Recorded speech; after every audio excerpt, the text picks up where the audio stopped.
नमस्कार, अतिथि.com में आपका स्वागत है। हमारी आज की मेहमान एक मल्टी फैसेटेड पर्सनैलिटी हैं। She is a writer, social worker and many things more. Vandana ji, welcome to the program. Thank you. इतने पहलू हैं आपकी पर्सनैलिटी के।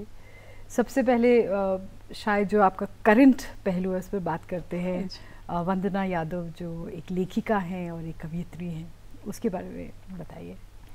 लिखना पढ़ना तो शायद शुरू से ही था, बचपन से, और धीरे धीरे कविताएं इकट्ठी होती रहीं, जहाँ भी रही लेख आर्टिकल्स लिखती रही। फिर घर की जिम्मेदारी थी, बच्चियाँ मेरी 2 बेटियाँ हैं। मुझे लगा कि अपने आप को तराशने से पहले मैं अपनी बेटियों को देखूं, वो जिम्मेदारियाँ थी।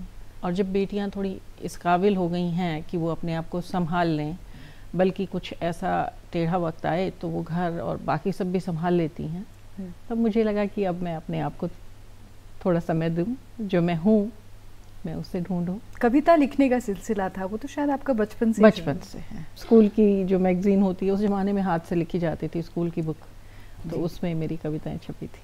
तो वो याद है आपको उनमें से कोई? हाँ, वो मुझे कुछ कच्ची पक्की सी याद है, जिसमें मम्मी ने मुझे थप्पड़ मारा था किसी बात पे। अच्छा। तो बच्चे की कल्पना तो वही होती है ना, माँ तुम मुझे मारती बहुत हो पर जब मैं रोती हूँ तो मुझे लाड बहुत करती हो, कुछ ऐसा लिखा था। आपकी कविताओं में भी, आपके उपन्यास में भी जो आपकी आर्मी लाइफ है उसके बारे में ख़ास तौर पर बहुत जिक्र आता है।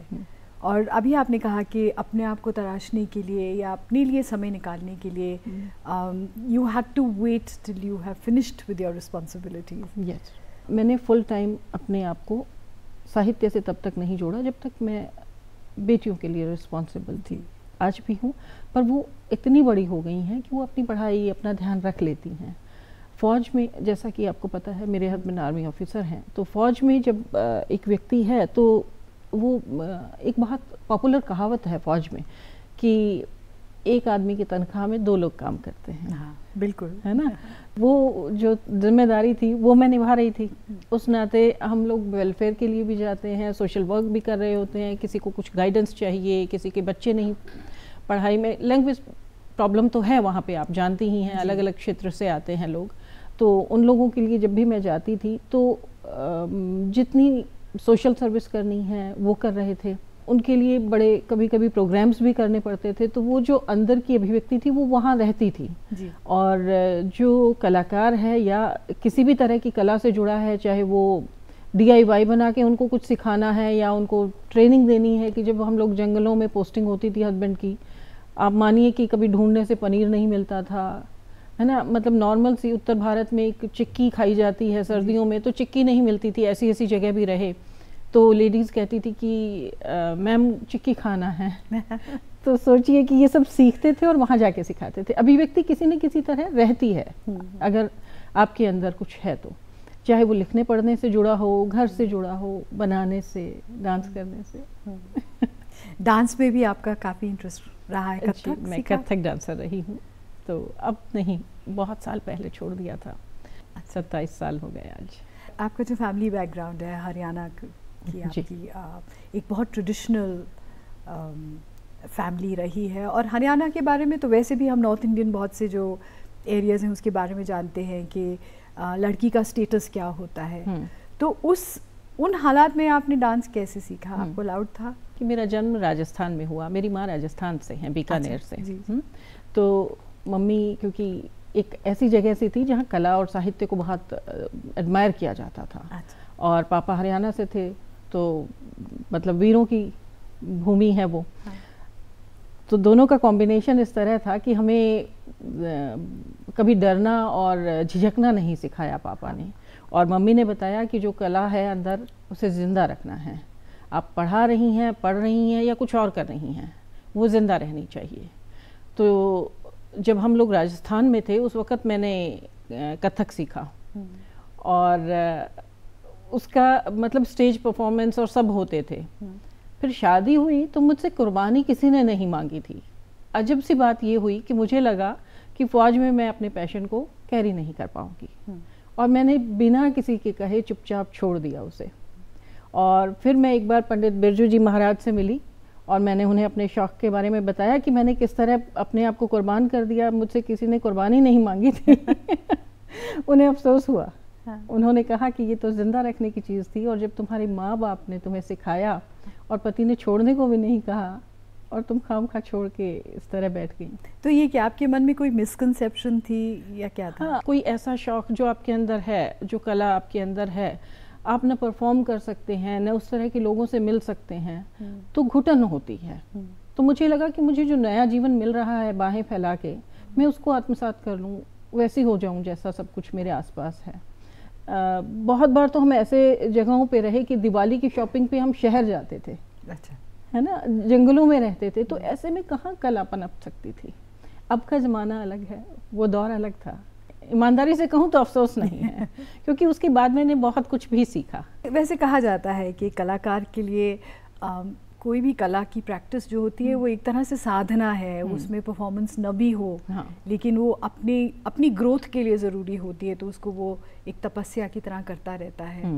तो You didn't find that the right thing to do? मैंने अपनी परफॉर्मेंसेस दी। अच्छा। हाँ, आर्मी के स्टेजेस पे हर जगह जहाँ मौका मिला मैंने दी, पर मैं प्रोफेशनल कथक डांसर अब नहीं हूँ, ये मैं मानती हूँ।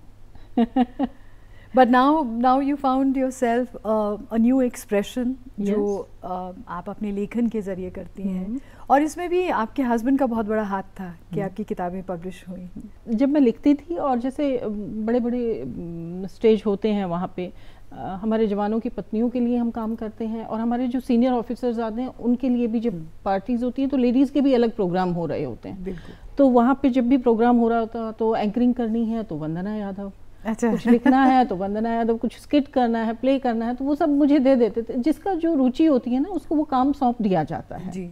तो मैं वो सब कर रही थी। तो जब लिखना होता था, फिर जब कलम चलने लगती है तो कहीं भी चलती है, फिर मैं कविताएं भी लिखने लगी। और एक बार मेरे हस्बैंड ने देखा कि मेरी लिखी हुई डायरियाँ भरी हुई हैं कविताओं की, तो उन्होंने कहा ये तुम कविताएं लिखती हो? हाँ। तो मैंने बोला हाँ। तो ही सेड, और वो पलटते रहे, फिर दूसरी डायरी निकली, तो ही सेड तुम्हारी तो ना कविताओं की किताब प्रकाशित होनी चाहिए। अच्छा। 2006 की बात है ये, और हम नहीं जानते थे सच में कि प्रकाशन कैसे होता है किताबों का, और कौन पब्लिशर्स होते हैं। तो ये उन्हीं की कोशिश थी, और पहली किताब आई मेरी। पहली किताब में से कोई कविता ऐसी हो जो इस वक्त? कविता मैं सुनाना चाहती हूँ आज के युवाओं के लिए स्पेशली, और जैसे निराशाएं घेरने लगती हैं उस दौर के लिए है ये कविता। कविता का शीर्षक है घनेरी आशाओं का दीप। तू घनेरी आशाओं का दीप बनकर मिल स्वयं से राह में नया मीत बनकर। वाह। तू घनेरी आशाओं का दीप बनकर मिल स्वयं से राह में नया मीत बनकर, विपदाओं के मार्ग में रोड़े पड़े पर्वत तेरा रास्ता रोके हुए, विजय का दीप जला और चला चल। तू घनेरी आशाओं का दीप बनकर समुद्र सारे मार्ग को बांधे हुए, भटकाने को राह में कारण बढ़े, निश्चय एक अडिग बना और चला चल। तू घनेरी आशाओं का दीप बनकर। पैर तेरे जख्मों से भरे हुए, खून रिश्ता घाव में छाले पड़े, मृत्यु शैया सामने फिर भी चला चल। तू घनेरी आशाओं का दीप बनकर। और अंतिम है कि सफलताएं जीवन की गाथा बने, तू नया लक्ष्य खुद पैदा करे, हाथ पकड़ विश्वास का और चला चल। तू घनेरी आशाओं का दीप बनकर मिल स्वयं से राह में नया मीत बनकर। वाह, क्या बात है। इस तरह की कविताएं जो होती हैं, जो एक प्रेरणा देती हैं कि चाहे किस तरह का भी माहौल क्यों ना हो, कोई भी बात क्यों ना हो, किसी तरह का फेलियर क्यों ना हो, उसके पार निकलना ज़रूरी है। आप जानती हूँ कि आवा एक संस्था है हमारे सैनिकों की, हाँ। और सद्भावना के भी कार्यक्रम, आर्मी वाइव्स वेलफेयर एसोसिएशन, और उसके अलावा सद्भावना के लिए भी हम काम करते हैं। तो मैं एक काउंसलर के तौर पे वहाँ जाती थी। हमारे चाहे बच्चे हैं, चाहे कॉलेज वाले या स्कूल वाले या महिलाएं हैं, उनको किसी न किसी तरह अकेलापन तो रहता है ना फौज में। आप जानती हैं कि पति रहते हैं इधर उधर हमेशा, अगर पीस में है तभी वो 6 महीने एक्सरसाइज के लिए जाते हैं। तो वो जो अकेलापन है वो कभी कभी नकारात्मकता ले आता है। तो उसको दूर करने के लिए और एक तो हम साथ बहुत रहते थे हमेशा एक दूसरे के, सारी महिलाएं और बच्चे, और इस तरह के टॉक के लिए मुझे बुलाया जाता था कि बच्चे इंस्पायर हों आगे पढ़ने के लिए, तरक्की के लिए, महिलाएं खुश रह सकें। तो वहाँ से ये कविता जन्म लेती है। तो जब आप यूथ को मोटिवेट करने के लिए जब टॉक्स देती हैं, मोटिवेशनल टॉक्स देती हैं, तो उसमें भी इस तरह की जो कविताएं हैं उसके ज़रिए आप उनको इंस्पायर करती होंगी जी। तो किस तरह का रिएक्शन रहता है जब आप बच्चों से बात करती हैं? बच्चे हमेशा नया सीखने और नया सुनने के लिए उतावले रहते हैं। हम इस उम्र में अपनी धारणाएं बना के रखते हैं, है ना? तो बच्चे बहुत जल्दी से वेलकम करेंगे किसी भी नई चीज़ का जी। और वो अपने आप से कम डरे होते हैं, मम्मी पापा की अपेक्षाओं से ज़्यादा डरते हैं। उन्हें लगता है कि अगर मैं फेल हो गया, अगर मेरे नंबर कम आए और मुझे साइंस नहीं मिली या सो एंड सो सब्जेक्ट नहीं मिला तो मम्मी पापा का क्या होगा। वो अपने आप से उतना नहीं घबराते, तो उन्हें बहुत अच्छा लगता है। आर्मी का माहौल होता है तो उसमें भी क्या इसी तरह की अपेक्षाएं होती हैं कि आप साइंस में जाओ, डॉक्टर बनो, इंजीनियर बनो, और is it different for the army families? आमतौर पे फौजियों के बच्चे फौज को चुनते हैं जी, पर फौज की कठिनाई भी वही जानते हैं जो फौज में रहते हैं। बहुत से बच्चे अभी भी जा रहे हैं फौज में और कुछ लोग नहीं जाना चाहते। तो सब तरह का माइंडसेट हर युग में रहा है। बच्चे सिर्फ किताबी ज्ञान या सिर्फ डिग्री उसके बेस पे आगे ना बढ़ें, वो अपने आप को ग्रो करें, है ना? वो ये याद रखें कि आगे बढ़ना महत्वपूर्ण है। नंबर तो आपकी जहाँ जिस जॉब में आप एक बार रहते हैं वहाँ आपकी काबिलियत मैटर करती है जी। आपके जो 10th और 12th में नंबर आए थे वो मैटर नहीं करते। पर वो ये भी याद रखें कि अगर वो 1 साल फेल हो जाते हैं तो वो अपने दोस्तों से 1 साल पीछे रह जाते हैं। इसलिए कोशिश करें, कोप अप करें और आगे बढ़ते रहें। इनफैक्ट लोग कहते हैं कि जो ट्रेडिशनल करियर्स हैं वो धीरे धीरे खत्म होते जा रहे हैं with the coming in of artificial intelligence, so we have to look for new vistas to grow. So true. और ऐसे ऐसे कैरियर्स हैं बच्चों के लिए जो हमने तो कभी सुने नहीं थे, सोचे नहीं थे, क्योंकि तब सोशल मीडिया नहीं था जी, है ना जी। तो सिर्फ 1 या 2 चीज़ों पे अटक के नहीं रहना। बहुत बड़ा कैनवास, बहुत बड़ा है, जैसा मर्जी पेंट कर लें। There's somebody who's inspired by you and has something very nice to say about you. नमस्कार वंदना, so good to see you here. आपकी किताब पढ़ी थी कितने मोर्चे, इतनी दिल को छू गई कि मुझे लगा इसके लिए तो आप बधाई के पात्र हैं। बहुत खुश हूँ कि ये किताब बहुत दूर दूर तक जा रही है। इसके लिए एक लाइन ज़रूर कहूँगी, जब दिल में दर्द जगा हो तो लिखा जाता है। और आपके दिल में वाकई बहुत दर्द समाया हुआ है जो आपने दूसरों का देखा है और उसको अपनाया है। तो बहुत मुबारकबाद आपको। उम्मीद है कि मैं आपकी अगली किताब जल्दी ही देखूंगी। प्लीज़ इसी तरह लिखते रहिए। बहुत खुशी हुई कि कितने मोर्चे को इतने लोग सराहते हैं और कहाँ कहाँ तक ये पहुँच गई है। So it's very nice when people have nice things to say about you. Thank you. अच्छा, बात अब करते हैं थोड़ी सी आपके नॉवल के बारे में जी। आप कविताओं के ज़रिए भी, वैसे भी आप अपनी आर्मी लाइफ के बारे में और उसकी जो कठिनाइयाँ हैं और आर्मी लाइफ की जो सच्चाइयाँ हैं उसके बारे में आपने बहुत बेबाकी से इस उपन्यास में बात की है। कितने मोर्चे ये नाम है मेरे उपन्यास का। मैं जैसा कहती हूँ कि फ़ौजियों के बारे में फिर भी बहुत से लोग जानते हैं, उनके बारे में थोड़ी बहुत कहानियाँ या आर्टिकल या बहुत सीनियर ऑफिसर्स होते हैं तो उन्होंने अपनी ऑटोबायोग्राफीज़ लिखी हैं, तो उनके माध्यम से बहुत से लोग उन्हें जानते हैं और फ़ौज के जीवन को भी जानते हैं।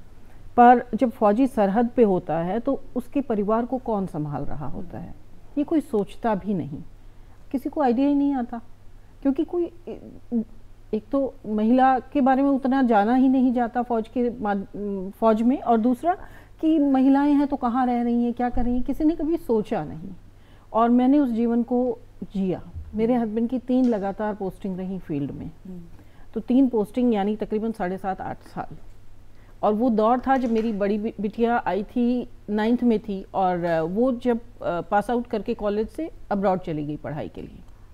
तो ये सारा दौर जो था मैंने अकेले मेरे बेटियों को पढ़ाया, उनका ध्यान रखा और उनके स्कूल कॉलेज बदलते रहे, घर बदलते रहे। मेरे सास ससुर या मेरे इन लॉज या मेरा मायका, उन सबको भी मैं अकेले संभाल रही थी। मेरी तरह बाकी औरतें भी थी वहाँ पे, बहुत सारी लेडीज़ थी और उनके बहुत सारे स्ट्रगल्स थे। जब भी कुछ होता था, 26 जनवरी है या आर्मी डे है या कुछ भी है, तो मीडिया पे सिर्फ फौजी दिखाई दे रहे थे। मुझे क्या लगा कि ये फौजियों की स्ट्रेंथ तो वो लेडीज़ हैं जो उनका घर परिवार संभालती हैं और उन्हें ये कहती हैं कि आप बेफिक्र रहें और आप अपना काम करें, यहाँ का ये मोर्चा हम संभाल लेंगे। वो एक मोर्चा संभालते हैं जो सैनिक का है। वो अगर पाकिस्तान के बॉर्डर पे हैं, वो किसी चाइना बॉर्डर पे हैं या जहाँ भी हैं, वो उस बॉर्डर को संभालते हैं। उनके लिए वो मोर्चा है। यहाँ उन औरतों के लिए कितने सारे मोर्चे हैं। बिल्कुल, उन मोर्चों का कहीं जिक्र नहीं था। तो मुझे लगा कि मैं लिखूं, और लेखक होने के नाते ईमानदार रहना मेरा पहला फ़र्ज़ बनता था। और वो सारी चीज़ें, मुझे लगा कि मुझे ईमानदारी से वो सारी चीज़ें सामने लेके आनी चाहिए। तो यकीन माने कि 370 पेज का नावल है, तो वो सब कुछ सामने नहीं आ पाया, पर फिर भी बहुत कुछ आ गया। जो लोग आर्मी लाइफ में आते हैं, the girls who marry army officers are usually daughters of other army officers. तो वो उस लाइफ को समझती हैं, they know what they are going in for. और ये जो एक कम्युनिटी फीलिंग होती है, because the wives get together, और for women it you know they have to be empowered to understand where they were. पर आप तो आर्मी बैकग्राउंड से नहीं थी, so was this a shock for you? मेरे मायके में मैं सबसे छोटी हूँ, तो बहुत लाड प्यार मिला और उनका मन था कि मैं किसी आर्मी ऑफिसर की वाइफ बनूँ। मैं चाहती थी मैं आर्मी ऑफिसर बनूँ, बहुत कोशिश भी की। उस वक़्त नहीं था ऐसा कि महिलाएं सैनिक हों, सैनिक ऑफिसर हों। तो दादाजी का था कि जहाँ तक कोशिश हो तो आर्मी ऑफिसर ही हो मेरा हस्बैंड। मैं यहाँ आई तो बिल्कुल ऐसे लग रहा था कि एक ऐसी दुनिया में आ गई हूँ जैसे गांव का आदमी और उसको महानगर में लाके छोड़ दिया जाए, है ना। यहाँ का कल्चर बिल्कुल अलग है और यहाँ के रहने के, जीने के तरीके बिल्कुल अलग हैं। हर चीज़ टाइम में बंधी हुई है, जिम्मेदारियाँ हैं, बहुत सारी ड्यूटीज़ हैं हमारी। तो मुझे कभी कभी तो ये लगता था ये सब क्यों हो रहा है, क्योंकि मुझे लगता एक ग्लैमर के तौर पे देखा जाता है फौजी अफसर की वाइफ के जीवन को। मुझे लगता था कि मेम साहब बन गए वो काम खत्म। पर ऐसा नहीं है, मेम साहब नाम की ही है, बाकी तो वो साहबी के साथ बहुत सारे प्रोटोकॉल्स हैं, बहुत सारी ड्यूटीज़ हैं। वैसे भी कोई माँ हो, उसका बेटा या पति घर से निकले, दिल्ली जैसी या बड़े शहर की सड़कों पर निकले, तो मन में एक धक-धक सी रहती है। तो जब एक आर्मी वाइफ का हस्बैंड बॉर्डर पे होता है तो एक कांस्टेंट एंजाइटी तो रहती। जब मेरे हस्बैंड JNK में थे, फिर आसाम में थे, ईमानदारी से कहूँ दिन रात ऐसा डर नहीं रहता कि कुछ गलत हो गया, नहीं, ये रहता है कि सब ठीक रहे। This is a common fear that all army wives share. एक जगह होती है फौज में SF क्वार्टर्स, तो जितने भी सैनिक फौज में बॉर्डर पे बैठे हैं उन सब की पत्नियां और बच्चे एक जगह रहते हैं। वो जवानों के लिए भी एक जगह होती है और ऑफिसर्स की फैमिलीज के लिए भी होती है। तो जो ये एक जैसे फैमिलीज है ना, किसी का हस्बैंड हो सकता है सिक्किम में हो, किसी का हो सकता है आसाम में हो, किसी का हो सकता है और किसी बॉर्डर पे हो, वो सब लोग वहाँ एक साथ रहते हैं। एक जैसा माहौल होता है ना, तो रहना थोड़ा आसान हो जाता है। क्योंकि मैं भी उतनी ही डरी हुई हूँ, आप भी उतने ही डरे हैं, वो भी उतनी ही घबराई है जितनी मेरी परेशानियाँ हैं। तो सब एक दूसरे से हिम्मत लेती हैं, एक दूसरे को थोड़ी सी, जैसे मान लीजिए कि कोई घटना घट गई, न्यूज़ में आ रहा है, तो बहुत देर तक हस्बैंड से कांटेक्ट नहीं हो पाता जी, है ना। वो लोग अपनी ड्यूटीज़ परफॉर्म कर रहे होते हैं वहाँ, उन्हें ये होश नहीं रहता कि घर पे बता दें कि मैं ठीक हूँ। तो वो जो टाइम होता है उस दौरान एक दूसरे के साथ हम लोग खड़े रहते हैं। वो जो एक साथ होने की भावना है ना, फीलिंग है, वो अद्भुत है। जो आर्मी लाइफ है उसमें ये जो the sense of family is very strong. खुदा ना खास्ता कोई बात हो जाए, the army will take care of its own, है ना। अभी जैसे मैंने कितने मोर्चे उपन्यास का जो अंतिम चैप्टर है उसमें हमारे एक आर्मी ऑफिसर की शहादत का जिक्र है, और ये मैंने उपन्यास उस शहादत पे जो सच में हुई थी उस शहादत पे ही बुना है। आप माने कि उस परिवार की, देखिए उनको तो वापस नहीं ला सकते जी, जो शहीद हो गए हैं, पर पूरी यूनिट मिलके उस परिवार का देखभाल के लिए मतलब ध्यान रखती है। इवन आर्मी भी उनका ध्यान रखती है, ये है वहाँ पे। और जैसे किसी भी जगह पे हम लोग नए जाते थे, मुझे बड़ी खुशी होती थी जब मैं एकदम अभी सिविलियन माइंडसेट की थी, तब की बात बता रही हूँ। मैं कहीं भी जाती थी नई नई, तो सब लोग डिनर पे बुलाते थे। Each and every family will invite us for dinner, है ना। तो हमारे साथ बाकी लोग भी बुलाए जाते थे, तो इस तरह हम सब एक दूसरे से परिचित हो जाते थे। और जो फैमिली जा रही है उसे इसी तरह सी ऑफ किया जाता था। तो ये मैंने सिविल में कहीं नहीं देखा कि आपकी सोसाइटी में कोई नए लोग रहने आए हैं तो उसे आप खाने पे बुलाएंगे, ऐसा नहीं है। जबकि रहने के लिए तो वो भी आए हैं। ये फौज में होता है और आज भी होता है। और ये जो स्ट्रेंथ है वो फौज में वहीं से बनती है। वो सुख दुख साझे हो जाते हैं ना। अभी आपने बात की 26 जनवरी और 15 अगस्त या इस तरह के जब मौके होते हैं तो जो आम आदमी होता है उसका ध्यान आर्मी पे बहुत जाता है। चाहे सारा साल हम इतना ना सोचें, उस वक्त देशभक्ति के गीत भी हम जी उतनी ही शिद्दत से सुनते हैं और वो भावनाएं सभी के अंदर आती भी हैं, बिल्कुल आती की और शहादत की, वो सब। हाँ।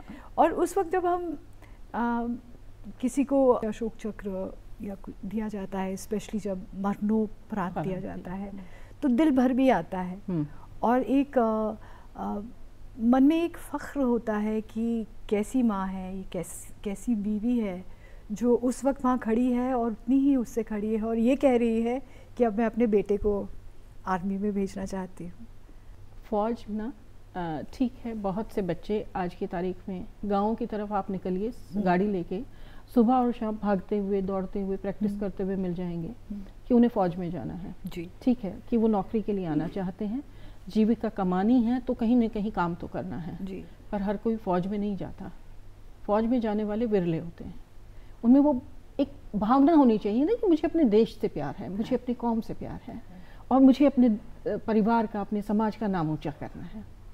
तो यही वो भावनाएं हैं। फौज वो कंफर्ट जोन नहीं देती इंसान को, क्योंकि हर 2-2.5 साल बाद तो आपके बक्से पैक हो जाते हैं, आप दूसरे शहर में चले जाते हैं।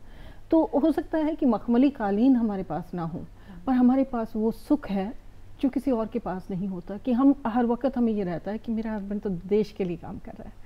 अगर मुझ में ये प्राउड फीलिंग है, मेरे बच्चों को हमेशा, जब भी हम कहीं जाते थे और मेरे हस्बैंड यूनिफॉर्म में होते थे, मेरी बेटियां कहती थी मम्मा हमें हमारे कॉलर ऊपर हो जाते हैं पापा को देखकर। तो वो परिवार जिन्होंने अपना बेटा खो दिया है या जिन्होंने अपना पति या जिन्होंने अपने पिता को खो दिया है, यकीन मानो वो एक अलग तरह की फीलिंग होती है।